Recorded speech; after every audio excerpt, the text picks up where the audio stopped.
Hi. So I'm back after my everyday 5 days to better breakfast that I did last week. And like I said, thank you for everybody who signed up for my newsletter and people who joined my programs as well and sent me loads of lovely emails. On Friday, I did say today I was going to talk about behaviour changes, and one of the reasons why when we get to January and we all jump on this health kick where 2 or 3 weeks into it, be that we've joined a gym and we never turn up, or we fall off the wagon of wanting to drink or coming off a diet, if you want to call it a diet. I prefer to just call it a health kick. Or you know, whatever change that is, even if it's not diet or exercise, we tend to just fall off a little bit. And we can look at ourselves, take it personally, think, oh, I'm failing I'm not good at this, I'm never going to be able to achieve what I want to achieve. And there's 2 things I want to say to you on that is, I 100% know, I'm not bothered if you're a man or woman, if you are 18 years of age or 88 years of age, I promise you 100% you can achieve anything you want to achieve. I promise you can. I know you can. I cut my teeth on end to end when I lost 4 stone, and I found it really, really difficult because I was going through really, really aggressive perimenopause symptoms. And only once when I got rid of my symptoms, naturally, I just did it all through food and change. I gave myself enough energy, sorted my mindset out, sorted my headspace out, sorted my diet out, had a little bit more of a clear path of thinking, and I found it really, really simple. Now, don't get me wrong, it was a bit up and down. And I remember, you know, like last Christmas, I was still going for my target. I'd have drunk on some of them days. In fact, I know I did. I'm trying to think what I did last New Year's Eve. I don't even know what I did, but I would have been drinking last New Year's Eve anyway. So what I'm saying is, it doesn't matter where you go, and we can all have little blips in the road. And you know what? That's actually quite normal, and that's just you being you. And there's nothing wrong with that as long as you get back on it the next day, as such, whatever you're trying to do. So, and the other one is, there's actually a scientific way of behaviour changes and a process that we go through. And we kind of look at it as like pre-contemplation, contemplation, preparation, action, and maintenance. So there's 5 steps. And what we tend to do is we have a really kind of boozy, overeating, kind of indulgent December. And you know what? That's absolutely fine. You know, I come from the advertising world where, you know, it was just party after party after party after party, wasn't it? Long lunch, you know, you went out on Tuesday at 12 o'clock for lunch with the media and showed your face in the office again on the Thursday. You know, I know what it's like in some industries. And it is boozy and it's great fun and everything else. And we think, we're going to be all right, we're just going to jump start in January. And what we do is we go from thinking about it straight into action, and we've missed these little steps out along the way. And these steps are fundamentally important to keep you on track to achieve what you can achieve. And like I said, I know you can do it, I really do.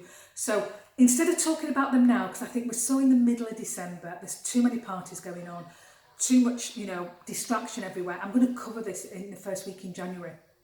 And I'm going to tell you why that sometimes it's not always best to jump on a food kind of changes. It's sometimes best to go into a mindset and mindfulness, spirituality, meditation, mindfulness, whatever you want to call it or work on it, is what you need to do in January to then take you where you want to go. And it's just all about being you, selfishly. So I'm going to cover that later in January. But what I'm going to do today, I'm going to answer some questions. And the reason I'm going to answer these questions, I couldn't understand why I kept getting these same questions all the time. But I think it's because I kept mentioning turmeric and black pepper in a couple of my videos last week. So I got probably about 6 or 7 in the end. It's like, if I take turmeric, do I need black pepper? And what does this mean? And why? Okay. No matter what food you eat, every bit of food has an adversary to it and a promoter to it, okay? So if you eat certain foods together, it can boost that nutrition value. And if you do sometimes have something with food, it can cause bad effects, or the nutrients aren't absorbed into the body because of the adversary that's there. And your adversaries, there's quite a few things actually, but your main ones are kind of alcohol and smoking, you little smokers, can have a negative effect on your nutrients. You're not getting the full nutrients. So everything has a yin and a yang, I suppose.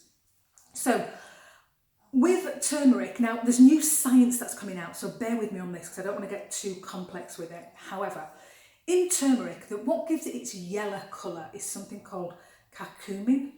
Now that is an active ingredient in turmeric, okay? And what they say, and what happens is when we take turmeric and put it into our body, our liver metabolizes it quite quickly, so we can lose that quite quickly, and we haven't pulled on all that goodness, all that really good anti-inflammatory, wowzer that it does for our body. And it's an adaptogen as well as turmeric, which means it adapts our body. So if we're stressed, it'll bring our stress levels down. And it's a real workhorse of a spice is turmeric. If we take it with pepper, and it's not actually the black pepper, it's the piperine is the active ingredients in black pepper. So if we take it with black pepper with the piperine and the turmeric, what happens is it slows down that metabolism of it, and it absolutely makes it more bioavailable within the system by 2000%. So we pull on the nutrients more because it's stored longer in our body, and that's what piperine, the active ingredients in black pepper, does.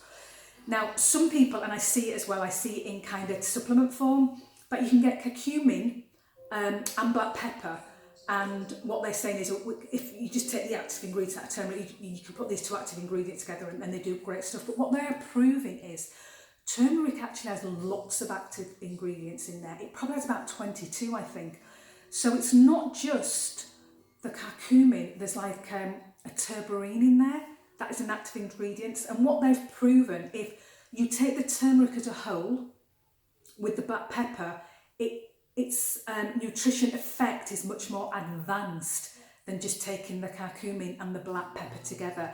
And what they're looking at now is what the other active ingredients in turmeric is that is doing that, to understand it better.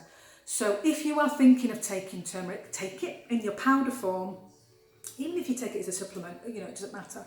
And always add black pepper to get that piperine even, active ingredients. And the other thing that black pepper is really good for is anything beta carotene kind of food. And that's kind of like your orangey kind of food. So it'd be like carrots or pumpkin and squashes and peppers, bell peppers, sweet potato, carrot, that kind of. It's really good to pull on man nutrients more in our bodies. Also good for selenium, which is things like pork and chicken. With black pepper, loads of green vegetables. Well, always have black pepper with your green vegetables. Now, I do a little drink for some of my clients that I tell them to have on an evening, especially perimenopause women, but anybody who is stressed, which is an adaptogen latte. So it can either have ashwagandha or maca or turmeric or anything like that. I never tell them to add black pepper because it tastes, the drink doesn't taste nice. It's like like a coconut milky or an almond milky kind of drink. You don't want to so sometimes I just put black pepper on the back of my hand and lick it and take the black pepper that way, just so I know it's pulling on my nutrients that are in there. It'll get mixed up in my tummy and do its job, but the thing is I had to spoil a really nice latte doing that, or something else I might like where I don't like black pepper on it. So there is your tip today, and a little bit of information. One on behaviours that I'm going to cover in January, and I'm going to cover it fully the first week of January, so you know that if you're starting off and you're failing, or if you're going to start off, you might think, do you know what, Simone, I aren't going to jump on a diet. You're right, I need to sort my head out a little bit, find my little bit of space and prep myself to be able to do this. So no matter if we have a little crossroads and I have a little bit of blip, I just know how to get back on it. And hopefully I've answered the questions that all these people asked. I'm sorry if I didn't explain that very well last week. But yeah, turmeric and black pepper always have together. All right then, I will see you next Monday, the last one before Christmas. Before then, I just appear back in January. Bye.